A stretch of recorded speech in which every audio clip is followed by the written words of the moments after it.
நன்றி சொல்லிக்கிறோம் எல்லாருக்கும். ரொம்ப ரொம்ப தேங்க்ஸ். இந்த எஃபர்ட் போட்டு இந்த சேனல் ஸ்டார்ட் பண்ணும்போது இந்த அளவுக்கு எங்களுக்கு ஒரு சப்போர்ட் கிடைக்கும் அப்படின்னு நாங்கள் எதிர்பார்க்கவே இல்லை. So thanks to every one. ரொம்ப ரொம்ப சந்தோஷமா இருக்கு. அண்ட் உண்மையிலே ராகவ் சொன்ன மாதிரி நாங்கள் கொஞ்சம் கூட எதிர்பார்க்கல. ஒரு 71 சப்ஸ்கிரைபர் ஒரு செகண்ட் டேவே எங்களுக்கு வந்துட்டாங்க. ஸோ எல்லாருக்கும் தேங்க்ஸ், ஃப்ரெண்ட்ஸ், ரிலேட்டிவ்ஸ் எல்லாருக்கும். ஸோ இன்னும் உங்களோட ஃப்ரெண்ட்ஸ்க்கு ஷேர் பண்ணுங்கள். நிறையா அவுட் சைடர்ஸ் புதுசாக சப்ஸ்கிரைப் பண்ணுவாங்க. ஸோ உங்கள் சப்போர்ட் எங்களுக்கு ரொம்ப முக்கியம். தேங்க்யூ. ஸோ இன்னைக்கு எங்களுடைய இந்த ஃபர்ஸ்ட் எபிசோடில் நாங்கள் எதை பற்றி பேசலான் இருக்கோம் அப்படின்னா, ரீசெண்டாக நடந்து முடிஞ்ச ஆஸ்கார்ஸ் பற்றி பேசலான் இருக்கோம். ஸோ கிட்டத்தட்ட 9 படங்கள், 9 வித்தியாசமான படங்கள் இந்த ஆஸ்காரில் நாமினேட் ஆகிருக்கு பெஸ்ட் பிக்சர் கேட்டகரியில். ஸோ அந்த 9 படங்களை பற்றி ஒரு துணுக்குகள் தான் நாங்கள் இதில் பேச போகிறோம். Let's see. ஸோ இன்றைக்கி நம்ம லிஸ்ட்டில் ஃபர்ஸ்ட் பார்க்க போகிற படம் வந்து Ford versus Ferrari. So Ford versus Ferrari ஒரு ஸ்போர்ட்ஸ் ஆக்ஷன் ட்ராமா. ஸோ வழக்கமாக ஒரு ஸ்போர்ட்ஸ் ஆக்ஷன் ட்ராமா அப்படின்னா ஒரு ஸ்போர்ட்ஸை பற்றியே அதை பற்றி மட்டுமே காட்டுவாங்க அப்படின்னு இல்லாமல் ஸ்போர்ட்ஸுக்கு பின்னால் இருக்கிற அந்த பாலிட்டிக்ஸ், அந்த ஈவெண்ட் நடத்துறதுக்காக பின்னாடி இருக்கிற அந்த ஒர்க்கர்ஸ் எல்லாரையும் பற்றியும் ஒரு டீட்டெயில்டாக ஒரு இந்த படம் இருந்துச்சு. இது வந்து it is based on a true story. இந்த ஃப்ரான்ஸில் நடக்கக்கூடிய இந்த கார் ரேஸ் ஈவெண்ட்டுக்காக ஃபோர்ட் தன்னுடைய புது ரேசிங் கார், அதாவது GT40 அப்படின்ற ஒரு ரேசிங் கார்டை முதல்ல அறிமுகப்படுத்துகிறாங்க. ஸோ இந்த காரை டிசைன் பண்ணுறவராக தான் நம்ம மேட் டேமன் நடிச்சிருக்காரு. ப்ளஸ் இந்த காரை ஓட்டுறதுக்கான அந்த ரேஸ் டிரைவராக நம்ம கிறிஸ்டியன் பேல் பண்ணியிருக்காரு. கிறிஸ்டியன் பேல் நம்ம சொல்லவே தேவையில்ல, is a well known method actor. அந்த கேரக்டருக்காக அவர் எவ்வளோ இம்ப்ரவைஸ் பண்ணுவாருன்னு நம்ம எல்லாருக்குமே தெரியும். ஸோ இந்த படம் பார்த்துக்கிட்டிங்கன்னா நார்மலாக 4 நாமினேஷன் ஆகிருக்கு. ஸோ அதில் 2 வின் பண்ணியிருக்காங்க for best film editing and best sound editing. So இது 2மே அந்த படம் வின் பண்ணியிருக்கு. ஸோ ஓவராலாக ஃபோர்ட் வெர்சஸ் ஃபெராரி அப்படின்னு பார்த்தீங்கன்னா ஒரு perfect sports action drama for the year அப்படின்னு நம்ம சொல்லலாம். இந்த படத்தில் இனிஷியலாக பார்த்தீங்கன்னா Tom Cruise and Brad Pitt இவங்களை தான் ஃபர்ஸ்ட் சூஸ் பண்ணியிருந்தாங்க லீடிங் ரோல் பண்ணுறதுக்காக. லேட்டரான அவங்களோட கால் ஷீட் கிடைக்காத ப்ராப்ளம்னால லேட்டர் டிரெக்டர் வந்து சில சேஞ்சஸ் பண்ணி then Christian Bale and Matt டேமனை லீட் ரோலில் பண்ண வச்சுருக்காங்க. ஸோ அந்த ஆஸ்கார்ஸில் வந்து பார்த்தீங்கன்னா 6 நாமினேஷன் போயிட்டு அதில் ஒரே ஒரு 1 அது வந்து காஸ்டியூம் டிசைனுக்கு. அது என்ன படம்னு பார்த்தீங்கன்னா லிட்டில் உமன் அப்படின்ற படம். இந்த படம் வந்து டிரெக்டர் யாருன்னு பார்த்தீங்கன்னா கிரீட்டா கர்விக் பண்ணியிருக்காங்க. ஸோ இதில் இன்ட்ரெஸ்டிங் ஃபேக்ட் என்னன்னு பார்த்தீங்கன்னா அவருடைய ஹஸ்பண்டும், அதாவது நோவா பாம்பக் அப்படின்றது மேரேஜ் ஸ்டோரி அப்படின்ற படத்தை டிரெக்ட் பண்ண அந்த டிரெக்டரும் வந்து ஆஸ்கார்க்காக வெயிட் பண்ணிட்டு இருந்தாரு. அண்ட் இந்த படத்தில் டிரெக்டர் பார்க்கும்போது கிரீட்டா கர்விக் பற்றி பார்க்கும்போது பார்த்தீங்கன்னா இவங்க வந்து 28 மூவிஸ் ஆல்ரெடி வந்து ஆக்ட்ரஸாக பண்ணியிருக்காங்க. அதுக்கப்புறம் வந்து நோவா பாம்பக்ட்ட வந்துட்டு ஒரு அசிஸ்டன்ட் டிரெக்டராக ஜாயின் பண்ணி 2011ல். And then she done a first movie, debut movie எப்படின்னா 2015ல் லேடி பேர்ட் அப்படின்ற ஒரு படம். ஸோ அதுவுமே ஃபர்ஸ்ட் ஆஸ்காருக்கு வந்து நாமினேஷன் ஆச்சு ஆல்மோஸ்ட் 5 கேட்டகரிஸில். ஸோ டியூரிங் த டைம் வந்து அவங்க எதுவும் வான் பண்ணல. But this time they got best costume design. அதில் வந்து காஸ்டியூம் டிசைன் டைரக்டர் யாருன்னு பார்த்தீங்கன்னா ஜாக்லின் டர்ஹாம் அப்படின்ற ஒருத்தர் பண்ணியிருக்கிறாரு. ஸோ அவர் யார் அப்படின்னு பார்த்தீங்கன்னா 2021ல் மோஸ்ட் அவைட்டட் மூவியாக இருக்கக்கூடிய பேட்மேன் மூவிக்கு காஸ்டியூம் டிசைனராக பண்ண போகிற அவர் தான் வந்து அந்த படத்துக்கு காஸ்டியூம் டிசைன் பண்ணுறாரு. ஸோ இதுதான் இந்த படத்தினுடைய இன்ட்ரெஸ்டிங் ஃபேக்ட்ஸை நான் பார்க்குறேன். ஸோ அப்படியே நம்ம மேரேஜ் ஸ்டோரி பற்றி பார்த்தோம்னா இந்த படம் வந்து ஒரு ட்ராமா. இது வந்து கிட்டத்தட்ட ஒரு 6 நாமினேஷன் இருக்கு இந்த படம். ஸ்கார்லெட் ஜான்சன் லீடிங் ரோல் அவங்க நாமினேட் ஆகியிருக்காங்க. And Adam Driver leading role அவர் நாமினேட் ஆகிருக்கார் for male. And best supporting actress female Laura Dern nominate ஆகிருக்காங்க. ஸோ இந்த 6 நாமினேஷனில் பார்த்தீங்கன்னா Laura Dern best supporting role அவங்க ஜெயிச்சிருக்காங்க. இந்த படம் வந்து டோட்டலாக ஒரு ஃபேமிலி ட்ராமாங்க. இது வந்து ஒரு ஹஸ்பண்ட், ஒரு ஒய்ஃப், ஒரு பையன், இவங்களுக்குள்ளே நடக்கிற ஒரு விஷயங்கள். ஸோ இந்த ஹஸ்பண்ட் அண்ட் ஒய்ஃப் ஒரு கட்டத்தில் அவங்க பிரிகிறாங்க. அவங்க பிரிகிற அந்த நேரத்தில் அந்த அவங்களுக்குள்ளே நடக்கிற அந்த சுச்சுவேஷன்ஸ், அவங்க பையன் என்ன நினைக்கிறான், அவங்க தாட், இதுதான் அந்த படத்தோட ஒரு complete journey. So Adam driver ஒரு வேறு லெவல் ஆஃப் ஆக்டிங் அப்படின்னு பார்த்தோம்னா ஸ்கார்லெட் ஜான்சன் ஒரு வேறு லெவல் ஆஃப் ஆக்டிங். ஏன்னா ஸ்கார்லெட் வந்து இந்த வருஷமே நம்ம எண்ட் கேம் நடிச்சிருந்துருப்பாங்க. எண்ட் கேமில் பார்த்தீங்கன்னா பிளாக் விடோ அப்படின்ற அந்த கேரக்டர் பண்ணியிருப்பாங்க. ஸோ அந்த பிளாக் விடோ அப்படின்ற அந்த கேரக்டர் பண்ண ஸ்கார்லெட் நம்ம மேரேஜ் ஸ்டோரியில் இப்படி ஒரு கேரக்டர் பண்ணியிருப்பாங்களா அப்படின்னு நம்ம எதிர்பார்த்தா ரொம்ப சர்ப்ரைஸாக இருக்கும். அந்தளவுக்கு ஒரு ரொம்ப 2மே ஒரு டோட்டல் வித்தியாசமான ஒரு கேரக்டர் ரோல்ஸ். அண்ட் அதை உண்மையிலே நல்ல ஹார்ஷாக பண்ணியிருந்திருப்பாங்க. இந்த 1917ன்ற மூவி பார்த்தீங்கன்னா சாம் மெண்டஸ் டைரக்ஷனில் வந்துட்டு 10 நாமினேஷனில் வந்துட்டு 3 வான் பண்ணியிருக்காங்க. Best sound editing, cinematography and visual எஃபெக்ட்ஸ்க்கு. இதில் சாம் மெண்டஸ் பார்த்தீங்கன்னா ரெவல்யூஷனரி ரோட் அப்படின்ற ஒரு படம் பண்ணியிருக்காரு 2008ல் லியோனார்டோ டிகாப்ரியோட. ஸோ அந்த படமே ஒரு பீரியாடிக் ட்ராமா மாதிரி, கிட்டத்தட்ட இப்போ இருந்து ஒரு 78 இயர்ஸ் முன்னாடி நடக்கிற மாதிரியான ஒரு படம். ஸோ அந்த படத்தினுடைய இன்ஃப்ளூயன்ஸ் அவருக்கு ரொம்ப இந்த படத்துக்கு ஹெல்ப்ஃபுல்லாக இருந்திருக்கும்னு நினைக்கிறேன். அண்ட் சினிமாட்டோகிராஃபி இந்த படம் இட் டிசர்வ்னு சொல்லலாம். ஏன்னா சிங்கிள் ஷாட்டில் வந்துட்டு படத்தை 2 ஹவர்ஸுக்கு ஃப்ரேம் பண்ணுறதுன்றது it's a kind of highly ஒரு டஃப் டாஸ்க்னு சொல்லலாம். So they really deserved it. Apart from that வந்து பார்த்தீங்கன்னா சாம் மெண்டஸ் வந்துட்டு ஆஃப்டர் ரெவல்யூஷனரி ரோடு அவர் வந்து ஸ்பெக்டர் அண்ட் ஸ்கைஃபால் அப்படின்ற ஜேம்ஸ் பாண்ட் மூவிஸ் பண்ணியிருக்கிறாரு. ஸோ அதுக்கப்புறம் வந்து ஒரு 4 இயர்ஸ் 2015 4 இயர்ஸ் ஒர்க் அவுட் பண்ணி இந்த படத்தை வந்து அவர் எடுத்திருக்கிறாரு. So it's a great and fabulous மூவின்னு சொல்லலாம். லிஸ்ட்ல நெக்ஸ்ட் பார்க்க போகிற மூவி வந்து ஜோஜோ ராபிட். ஸோ இந்த படம் பார்த்தீங்கன்னா ஒரு காமெடி ட்ராமா. ஸோ இந்த படத்தோட டைரக்டர் பார்த்தீங்கன்னா டைகா வைட்டிட்டி. இவர் யார் அப்படின்னு பார்த்தீங்கன்னா நம்ம தார் ராக்னராக், அவெஞ்சர்ஸ் சீரீஸில் வர தார் ராக்னராக் படத்தை டைரக்ட் பண்ணவர். இப்போது நெக்ஸ்ட் 2021ல் தார் அடுத்து ஒரு லவ் அண்ட் தெண்டர் அப்படின்னு சொல்லிட்டு ஒரு படம் எடுக்க போகிறாரு. ஸோ இந்த படம் பார்த்தீங்கன்னா ஒரு கம்ப்ளீட்டாக ஒரு ஒரு ஒரு ஃபேண்டசி கலந்த ஒரு காமெடி மூவிங்க. இது வந்து கிட்டத்தட்ட ஒரு செகண்ட் வேர்ல்டு வார் பீரியடில் நடக்கிற ஒரு மூவி. ஜெர்மனில் இருக்கிற ஒரு ஜெர்மன் ஃபேமிலி, ஒரு அம்மா ஒரு பையன், அவங்க வந்து ஹிட்லர் இருந்த காலத்தில் ஒரு ஜியூ பொண்ணை யாருக்கும் தெரியாமல் அவங்க வீட்டில் ஒழிச்சு வச்சு வளர்ப்பாங்க. ஸோ அவங்களுக்குள்ள நடக்கிற அந்த ஸ்டோரி தான் இந்த படம். ஸோ எனக்கு தெரிஞ்சு கிரேட்டஸ்ட் டிக்டேட்டர் சாப்ளின் டைரக்ஷன் பண்ணி ஹிட்லரை ஆக்ட் பண்ணியிருப்பாரு. ஸோ அந்த படத்துக்கு அப்புறம் நம்ம ஹிட்லரை அவ்வளோ ரசித்து காமெடியாக பார்க்குறதுனா அது எனக்கு தெரிஞ்சு ஜோஜோ ராபிட்டில் தான் அப்படின்னு நான் சொல்லுவேன். இந்த படம் பார்த்துக்கிட்டிங்கன்னா டோட்டலாக 6 நாமினேஷன் வந்துச்சு. இந்த படம் வந்து best adapted screenplay won பண்ணியிருக்கு. ஜோக்கர் ஆஸ்கருடைய ஹீரோன்னு சொல்லலாம். So Joaquin Phoenix won the best actor award. அந்த படம் வந்து கிட்டத்தட்ட 11 நாமினேஷன்ஸ் இருந்தது. பட் அதில் வந்து நம்ம முக்கியமாக பேசப்பட வேண்டிய ஒரு விஷயம் வந்து பெஸ்ட் ஆக்டர் ஜாக்கின் ஃபீனிக்ஸ் வாங்கியிருக்காரு. ஸோ மற்ற படங்கள் எல்லாரும் பார்த்தீங்கன்னா ஆக்டர்ஸ் வந்துட்டு ஃபிசிக்கலாகவும் மென்டலாகவும் தே கான் த்ரூ தட் மச் அந்த கேரக்டருக்காக அப்படின்னா இருந்திருக்குமா அப்படின்னா இருந்திருக்காதுன்னு தான் நான் நினைக்கிறேன். அந்த அளவுக்கு இவர் வந்து எஃபர்ட் போட்டிருக்காரு. கிட்டத்தட்ட வந்து ஒரு 24 kgs வந்து வெயிட் லாஸ் பண்ணி அண்ட் ஒரு இதுக்கு முன்னாடி வந்து ஹீத் லெட்ஜர் வந்து அதை வந்து அன்பீட்டபிளான ஒரு கேரக்டரை பண்ணிட்டு போய் ஜோக்கர்ன்ற அந்த கேரக்டர் பண்ணிட்டு போயிட்டார். ஸோ அந்த சாயல்லாம் இல்லாமல் ஸோ அதை தாண்டி ஒரு விஷயம் நம்ம பண்ணணும் அப்படின்றதுக்காக அவர் வந்து மென்டலியும் அவர் நிறைய விஷயங்கள் ஃபோர்ஸ்ஃபுல்லாக பண்ணியிருக்கிறாரு. லைக் அவர் வந்துட்டு மர்டரர்ஸ்லாம் எப்படி இருப்பாங்க அண்ட் சைக்கலாஜிக்கலாக வந்துட்டு இந்த சிரிக்கிற வியாதி இருக்கிற மக்கள் எப்படி இருப்பாங்க, அவங்களோட வந்து கொஞ்ச நாள் தங்கி அதை அப்சர்வ் பண்ணி இந்த மாதிரியான விஷயங்களை உள்வாங்கி அதுக்கப்புறம் he proceeded that thing on the screen.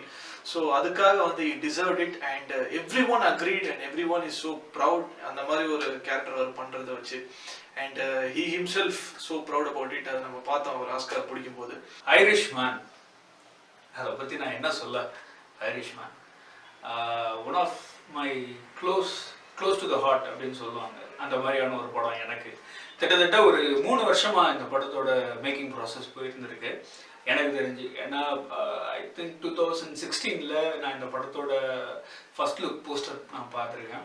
So அப்போ இருந்தே ஷூட்டிங் ப்ராசஸ் போயிட்டு 2019ல் தான் இந்த படத்தை ரிலீஸ் பண்ணியிருக்காங்க. இந்த படத்தோட மேக்கிங் ப்ராசஸே ரொம்ப கஷ்டம். பிகாஸ் த லெஜெண்ட் ராபர்ட் டினரோவாக இருக்கட்டும், ஆல்பச்சினோவாக இருக்கட்டும், ஜாய் புசியாக இருக்கட்டும், எல்லாருமே ஒரு ஒரு ஒரு சர்டன் ஸ்டேஜ் வரைக்கும் எங்காக காட்டணும், அதுக்கப்புறம் மறுபடியும் ஓல்டாக காட்டணும் அப்படின்ற பட்சத்தில் டிஏஜிங் யூஸ் பண்ணி இருந்திருப்பாங்க. ஸோ இந்த விஎஃப்எக்ஸ் இதெல்லாம் ஒரு புறம் இருக்க. இந்த படத்தோட பட்ஜெட் வந்து கிட்டத்தட்ட $100 மில்லியன் இவங்க போட்டிருந்தாங்க இனிஷியலாக. ஸோ இனிஷியலாக பேரமௌண்ட் பிக்சர்ஸ் நமக்கு தெரியும், நிறைய பிரம்மாண்ட படங்கள் கொடுத்த பேரமௌண்ட் பிக்சர்ஸ் இந்த படத்தை இனிஷியலாக எடுத்தாங்க. பட் பேரமௌண்ட் பிக்சர்ஸ்னால ஒரு கட்டத்தில் இந்த படத்தை ப்ரொடியூஸ் பண்ண முடியலை. பிகாஸ் பட்ஜெட் இன்னும் மூவ் ஆகிட்டு இருக்கு அப்படின்ற காரணத்துக்கு தென் எஸ்டிஎஃப்னு சொல்லிட்டு ஒரு ப்ரொடக்ஷன் கம்பெனி அவங்க வந்து ப்ரொடியூஸ் பண்ணுறோன்னு முன் வந்தாங்க. தென் அகெயின் அவங்களும் எங்களால் இதை ப்ரொடியூஸ் பண்ண முடியல அப்படின்னு சொல்லிட்டு பாதியிலே பிரேக்கப் ஆகிட்டு போயிட்டாங்க. Then finally Netflix came into the picture. The legend Martin Scorsese அவங்க கூட நெட்ஃப்ளிக்ஸ் ஒரு கான்ட்ராக்ட் வந்து போட்டு they set a budget of $130 million அப்படின்னு பண்ணாங்க. பட் போஸ்ட் ப்ரொடக்ஷனில் அந்த பட்ஜெட்டையும் தாண்டி போயிட்டு கிட்டத்தட்ட ஃபைனலாக ஒரு $159 million இந்த படம் ஓவரால் பட்ஜெட்டில் முடிச்சிருக்காங்க. ஸோ இந்த படம் பார்த்தீங்கன்னா it's based on a book I here you paint houses அப்படின்ற ஒரு ஒரு ஒரு க்ரைம் நாவல். அதை பற்றி இது வந்து இட்ஸ் அ ட்ரூ ஸ்டோரி. அமெரிக்காவோட 1960s நடந்த ஒரு ஒரு ட்ரூ இவெண்ட்ஸ், பொலிட்டிக்கல் இவெண்ட்ஸை வச்சு இந்த படம் கன்வே ஆயிருக்கு. ஸோ நான் முன்னாடியே சொன்ன மாதிரி இந்த படத்தில் நடித்தவங்க எல்லாருமே ஒரு பெரிய லெஜண்ட்ஸ். நம்ம Robert De Niro, Al Pacino, Joe Pesci and my favourite director Martin Scorsese.